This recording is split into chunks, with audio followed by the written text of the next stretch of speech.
mismo. These translations are the unexpurgated versions. Leslie is a political writer, blogger, and is an ardent follower of Rizal's ideals and beliefs, just like his grandfather. Inilulugod ko po at kinararangal at pakilala sa inyo ngayon si Mr. Leslie Paul Bocobo. Palakpakan po natin.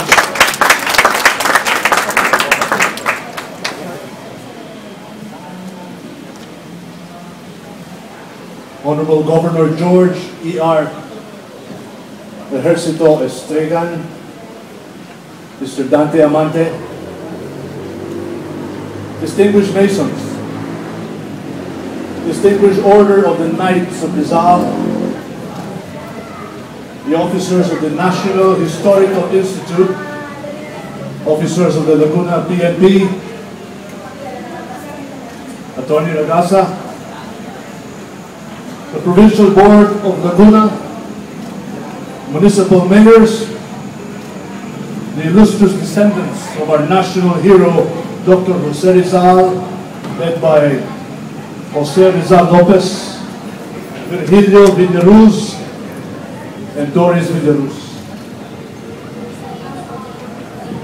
Department heads of the Laguna Provincial Government, employees and staff, my dear Laguneños and Laguneñas, guests, friends, ladies and gentlemen, a glorious morning to all of us. This thing called Rizal, pardon my recklessness, but this is the title of my message today as we observe the grand occasion of the 116th anniversary of the martyrdom of our national hero, Dr. Jose Rizal. This thing called Rizal. Call it rude, fancy, or even subversive. I'm afraid some of you in the audience are probably getting ready to rise up in protest as the seeming lack of respect for our national hero. I'm sorry, but my intention is far from that. But then you might ask, why did I refer to Dr. Jose Rizal as this thing and not this hero or this man? You see, my purpose is to engage you in a meaningful and memorable discourse about the man whom our history has called the first Filipino. After all, it was Dr. Jose Rizal who first embraced his identity as a Filipino and took pride in it.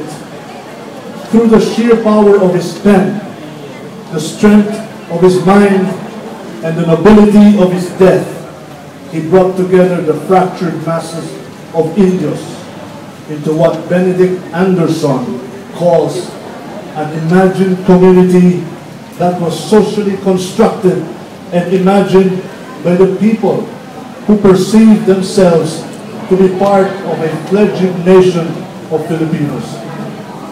But who is Dr. Rizal today? As I ponder upon this question, in preparation for this event, I came to this mildly terrifying conclusion.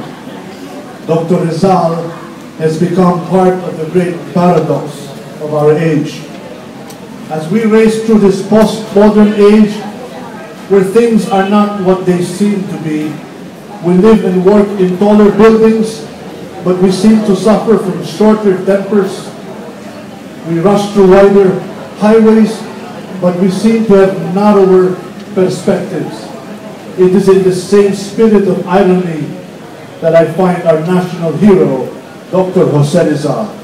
He is so famous that our children have no idea of who he really is.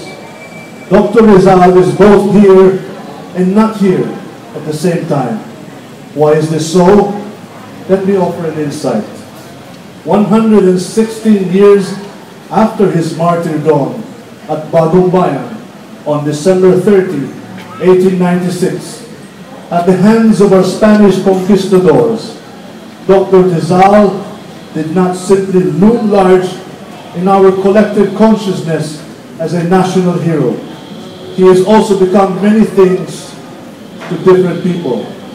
The man and his legacy has been invented and reinvented over and over again. The different demographics have disparate images of who he is and what he means in the context of our nationhood and nationalism. For instance, young Filipino students today know Dr. Rizal as an academic requirement in school. He is a subject that has to be taken in order to graduate.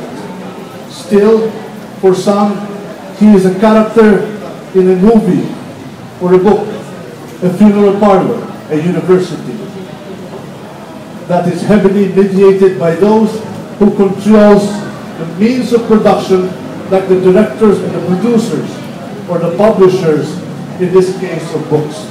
And for some really white-collar professionals and blue-collar individuals who are slowly marching into middle age, like myself, Dr. Rizal is a much anticipated red letter day on the calendar that means it's a holiday.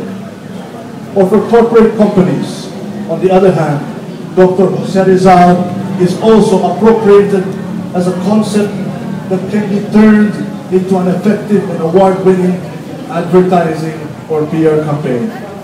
He then becomes a tool in promoting corporate citizenship and shoring up profit margins. For a few others, Rizal is a divine being worthy of worship and veneration. With these different ramifications of our national hero, it is no wonder then that he is invariably lost in translation. That is why I find it extremely laudable that the Honorable George E.R. Ejercito has the vision and the vigor to pursue a project that reclaims Dr. Jose Rizal and the legacy that he holds for all of us. The Bagong Lipunan administration is on the right track with the initial inauguration of two larger-than-life monuments of our national hero inside the sprawling premises of the Laguna capital. Because with Facebook and Twitter and blogs and everything else that go with it, that has come to invade our youth almost without resistance. Some of them have already absorbed the wrong notions about Dr. Rizal, or God forbid, some of them don't care anymore. That is why we need to reclaim our national hero as one of us, to make him resonate loudly again with the young and impressionable minds who are easily lured by the songs of Justin Bieber more than the poetry of Jose Rizal. Minsan ay tanong ko sa aking ama, bakit ba mas ginugunita natin ang kamatayan ni Rizal at hindi ang kanyang pagsilang? Bakit walang pasok pag Disyembre 30 at ordinaryong petsa lang ang June 19? Ang sagot ng aking ama ay ito. Because Jose Rizal's death gave birth to a great nation that could be made even greater. And that hit me like a recoil from a Spanish rifle, which remains with me to this very day. And then I understood it is clearly as daylight. On the anniversary of his martyrdom at the age of 35, on December 30, 1896, which I believe was a Wednesday, we come together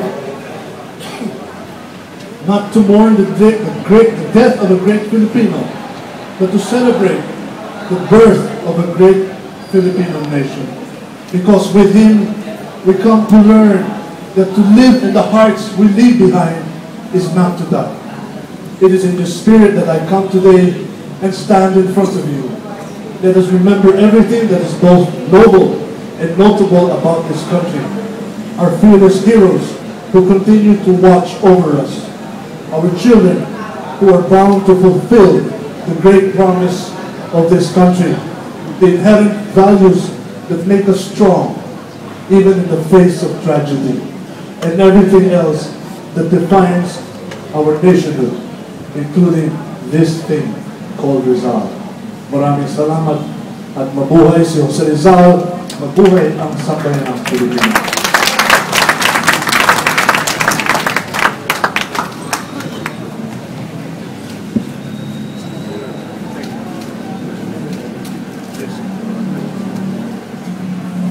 Marami pong salamat, Ginoong Leslie Bocobo, sa napakagandang mensahe. Ano po ba ang karakter ng isang leader? Sa aming tanggapan, nung ako'y nagtatrabaho pa doon sa National Historical Commission, ay nalaman namin ang tunay na kahulugan ng isang leader.